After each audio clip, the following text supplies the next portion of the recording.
Artemis Fowl is the latest foul live-action movie from Disney after a string of foul live-action remakes and a foul other book adaptation called A Wrinkle in Time. I'm just kidding. This movie isn't foul. None of those movies are foul. Or are they? Yes, they are. But is this? I don't know. I wonder if you'll be able to see right through my sarcastic energy through this intro. This movie is about a boy named Artemis Fowl II. His father, played by Colin Farrell, is the first, and he is accused of thievery from some group of people that the leader wears like a black outfit and like only a green light is coming out of them for some reason, because I guess they wanted to cast that villain for a sequel maybe, I don't know. And it turns out he did maybe steal the thing that they're looking for, so Artemis Fowl 2 has to fight some fairies. The fairies like protect the world from supernatural stuff, but he has to fight them for some reason or other. You know, it's all stuff that probably makes more sense in the book, and it was poorly adapted for this movie. I've always been aware of Artemis Fowl, the book series. I've never read it. I've just always recognized, oh, the title, Artemis Fowl, that's a book series. Got it. I never knew anything about the plot or any story details. I never even read them. I just knew what they were. So it kind of came to me as a surprise when all of a sudden, one day, a teaser trailer dropped for the Artemis Fowl movie. I was like, wait, that book series? That's getting a movie? How did I not know about this sooner? And as soon as I found out that it was also being directed by Kenneth Branagh, I was like, I mean, okay, you know, teaser didn't look that bad, and Kenneth Branagh's a competent director. He's competently directed movies like Thor, Cinderella, and Murder on the Orient Express. He's got Death on the Nile a little later this year, maybe. And he's also competently directed some other competent works like insert name of movie here that I have not seen.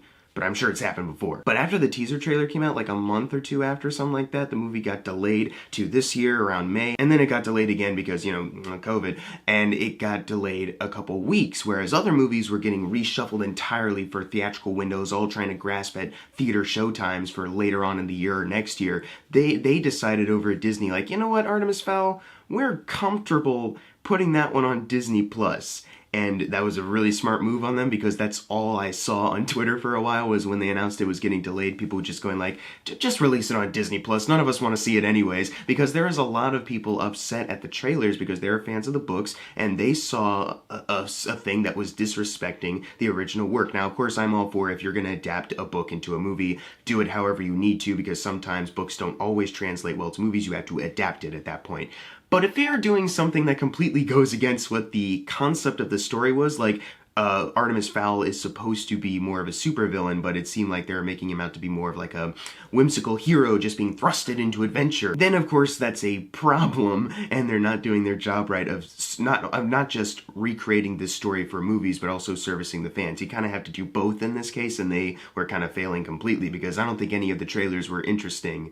The teaser trailer didn't interest me that much. It looked alright, and then the newest trailer, it was like, you know, whatever. I didn't know anyone that was hyped up for Artemis Fowl, so all of a sudden when I see just the worst Rotten Tomato score ever, it's at like 10% right now, but for a while it was like at 9, maybe even 8. The fact that it's even that low right now is not only an embarrassment for everyone involved with this movie, but Disney as a whole. Like, Jesus Christ, you know? I didn't watch the movie first. I watched The Five Bloods last Friday when both movies dropped, so I had time to kind of look at some reviews of what people were saying, and I was like, oh my god, this is embarrassing. But then all of a sudden there was a tweet from acclaimed author R.L. Stine, who's written a lot of the books of my childhood, Goosebumps, and he made a tweet saying, man, don't listen to those movie critics, they don't know what they're talking about. I watched it and it was really enjoyable, your kids will love it, and yes, kids that don't know any better probably will like this movie, but I was shocked that R.L. Stine, of all people, would be the one making a statement like this, because he's not movie writer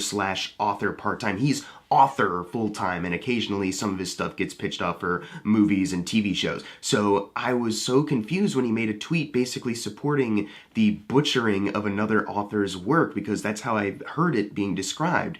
I don't know if the author ever responded to what they did with Artemis Fowl, or they have that guy on like an NDA, like, don't talk about this shit, don't you dare. And aside from that, why R.L. Stine of all people? It just seems like such a random thing. And that's when I started to think, like, hold on, Wasn't there news about R.L. Stine recently? Like one of his books was going to be adapted for a TV show. What? Didn't I just hear that? And I looked it up, and sure enough, his Just Beyond graphic novel series is going to be adapted into a show by Disney Plus. Disney. So essentially, Disney probably approached him like, hey, R.L., we're getting a lot of heat for our Artemis Fowl movie, but since you're kind of in our pocket and probably more willing to cooperate than Rick Riordan working on a Percy Jackson show, how about we offer you a check of like $100,000, maybe more, I don't know what their bribing money is, and you can make a tweet supporting the film, so at least some people can look at you and go, well, maybe the movie's not that bad, and we can get maybe some more viewers on it. How's that sound, RL? And he was like, well, I love artistic integrity and creators not having their works butchered in front of them just for the sake of a cash cow studio like Disney, and it definitely makes me worried that you guys are the ones adapting my novel now, but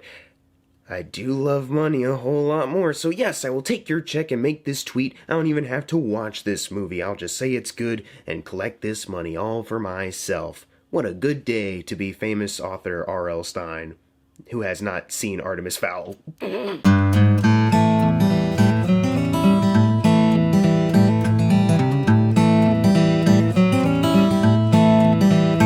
I'm not even going to give this movie props like, well, the story concept is there and it seems like a good idea, because that's not theirs. That's the original authors. I'm not going to give them pity props because they did the bare minimum of what they were supposed to do. I will give them props in two other areas, though, concerning visuals, not CGI, but practical stuff. The set design, when you go to this fairy world, it looks very nice, like from a far view, and when you get down closer to ground level, before you even listen to people talk, you look around, you're like, you know what? Fairy world here is something that I would like to explore. It looks nice, you know, they spend a lot of time building these sets, you know, it seems like a environment I'd want to spend more time in for a movie or a book. There's also like, there's these two small creatures that you can see run around a couple times, and they're just kind of randomly thrown in, but they didn't look bad design-wise. There's a troll that shows up that, design-wise, doesn't look bad. We'll talk about more about that later. And also costume design. The costumes that a lot of them wear, they look nice, you know, a lot of detail put into them, you know, cleverly thought out as far as adapting that visual from the book. Other than that, you know, everything about this movie sucks. If you want to talk about visuals right now, the CGI is awful. Everything that you can tell is a digital effect sucks. It looks terrible. There's so many moments where you can tell people have been replaced by a PS3 level like CGI dummies that are just thrown around, and it's like, man, I don't believe any real person is in these action scenes, and I don't believe anyone's in any real danger. The troll that I mentioned before looks terrible, and it shows up. It's the first action scene in the movie. It just kind of shows up in a city, and it's wrecking CG havoc, and it's so bad. It looks awful, and then it comes back later for even more CG mess. There's not one convincing digital effect in this movie. Everything just looks awful. There's a moment with Josh Gad, and we'll talk more about him later too, where his whole thing is that he's a dwarf, but he's got height problems, he's taller, and he also eats dirt and shits it out, not even joking, as soon as he eats it. He's basically like a human version of like a meat grinder, where you put it in and then just like spits out on the other end in like smaller chunks. That's Josh Gad in this movie. He eats dirt, but before he does that, he unclenches his jaw. And the clip is on Twitter, so if you want to find it, it's probably there. It's probably on YouTube right now. It looks horrendous. As soon as he started doing it, I was like, what? What is going on? I had to rewind the movie because I did not believe what I was seeing. I was like, this cannot be real. And it is. Josh Gad also has like the CGI hair that starts moving around. He basically looks like Hagrid, and the hair on his face and hair just starts moving at parts, and it's like, oh god. And he's also narrating. The movie opens up basically just spoiling certain things about what's going to happen later. They already have Josh Gad in prison. He's like, oh, you want to hear about Artemis Fowl? Well, he's not the one you need to worry about. You need to worry about his son, Artemis Fowl Jr. And he starts narrating the movie. There's so many parts where the movie is either exposition dialogue, where characters are just saying this to get you, the audience, to understand, and you don't get to know them as characters, you just hear them as exposition mouthpieces, or it's Josh Gad delivering exposition as if he's literally narrating to an audience, but in the context of what he's doing, he's in an interrogation room, and he's talking to one guy. But at one point, he says something like, ladies and gentlemen, welcome to Fairy World. And I'm like, you know, you're talking to one dude, why are you doing ladies and gentlemen? And he starts doing all this like quirky narrator stuff. And it's like, dude, you gotta stop. It does not help that his voice is, without exaggeration, talking exactly like this. It's the kind of voice that you know Josh Gad that's not what he sounds like. Not only have we seen Josh Gad do stuff before where his voice, he's more high-pitched, more cheerful, he's more happy, so all of a sudden you hear him do this and it's already throwing you off. But even if you weren't aware of who Josh Gad was, you'd listen to that voice and be like, there's something weird about that. I don't think that's a natural voice. And every once in a while you hear Olaf peek through the voice. Every once in a while you hear it, and I'm like, you should have just done that. That should have been the joke in the movie, that he's trying to sound tough, and people are just like, dude, stop the voice, it's ridiculous. And he's like, oh, come on, something like that. That would have made the voice make much more sense, and maybe given this movie a little bit of humor that could have worked. Because another thing that sucks about this movie, and the fact that Josh Gad is in it, is that none of the jokes work. And it's mostly just him saying a lot of stuff, and nothing is working. Everything's falling flat. He's not the only embarrassing actor in this movie, though. Judi Dench sounds like she smoked like a whole carton of cigarettes like a day to prepare for this role. I don't know why she decided to do that with her performance. Maybe that wasn't her idea. Maybe Kenneth Branagh told her to do that. I don't know. But it was so confusing. It was also confusing because the masked villain, the villain that we're not supposed to see because they're going to cast him for a sequel that's not going to happen, it sounds exactly like Judi Dench. So I was like, is that Judi Dench just in a little hood? But then they actually introduced Judi Dench a couple minutes later, and they're making it clear that these are two different people. And I was like, wait,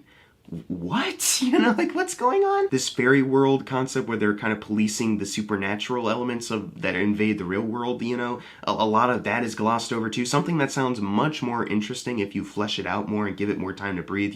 This movie's only an hour and like 35 minutes, something like that. So they, hopscotch through a lot of this plot and get it to keep moving. That's why a lot of the exposition dialogue is there, because they got to keep it moving. From what I understand, they've crammed the first two books in the series into one thing, if I'm remembering that correctly, and even then they stray away from it so much. It's like, what the fuck are you doing with this plot? You're barely telling a story. It's just a lot of events put together to make you think you're watching a story, but once you actually start to examine it, you're kind of like, well, what exactly is going on? Because after I watched the movie, I struggled to remember a lot of the key elements of like what it was about and what the stakes were. And even now, it's been several days since I've seen it, almost a week, I barely remember why a lot of things happen the way they do in this movie. There's a character named Holly Short, who's one of the ferry officers, who's got a much more interesting backstory than Artemis Fowl, I'll tell you that right now.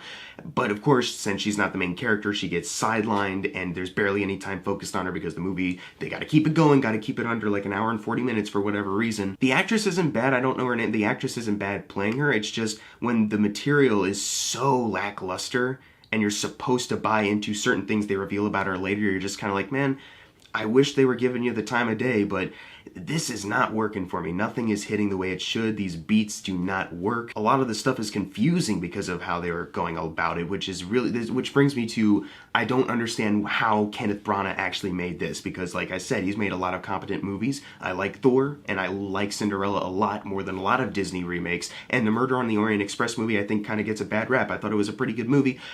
This I don't know what happened. I don't think it was him. I can't believe it was him, but he's out in interviews talking about, yeah, I directed this movie, so I can't buy it, because not only is it just a bad story and it's bad directing wise, but there's an action scene that happens, and a lot of the action scenes are just kind of bleh, they're just kind of poorly kind of meshed together with bad CGI effects. But there's one that happens like near the middle of the movie where Artemis Fowl and his butler, who you're not supposed to call a butler, walks out, and all of a sudden the fairies come in and the action starts, and it feels like he was trying to do like a Matthew Vaughn Kingsman thing where, the characters are moving fast and doing quick things, but it's all kind of seamlessly put together, at least the first movie.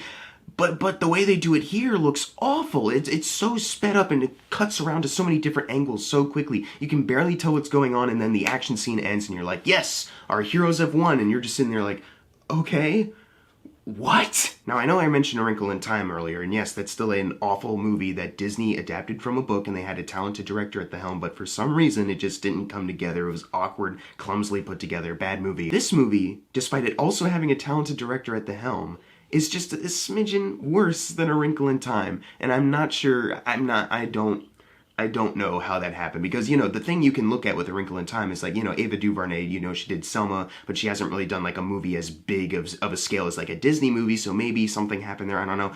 But with Kenneth Branagh, he's done Thor, he's done Cinderella, he's done bigger stuff, and he's worked with Disney before. I don't know how he ended up this way. I don't know how this happened. I don't know how anything happened in this. I especially don't understand how Colin Farrell ended up in this movie, because he's a talented actor and he's the only one in this that's giving a good performance, I guess, but he's barely in it and it feels like he shot it in like 2 days, and it seems like at certain points he just could not care to be there, even though he's still giving the best performance in the movie, so I don't understand how that happened. I also don't understand how they cast Ferdia Shaw as Artemis Fowl. I know he's like grandson of Robert Shaw from Jaws and other stuff, but he's a horrible actor. I am sorry. I know he's a young kid, and he probably wants to be an actor. I think he maybe wants to be an actor. This is like his first credit on IMDb. I don't know if he's got other stuff planned for the future, but this is not boding well for him. Every single line reading he does in this movie is so cold and just so unenthused. There's no emotion backing anything up. You can tell his face isn't even into it. Like, his face just kind of shuts down after he reads stuff, and even while he's saying stuff, it just,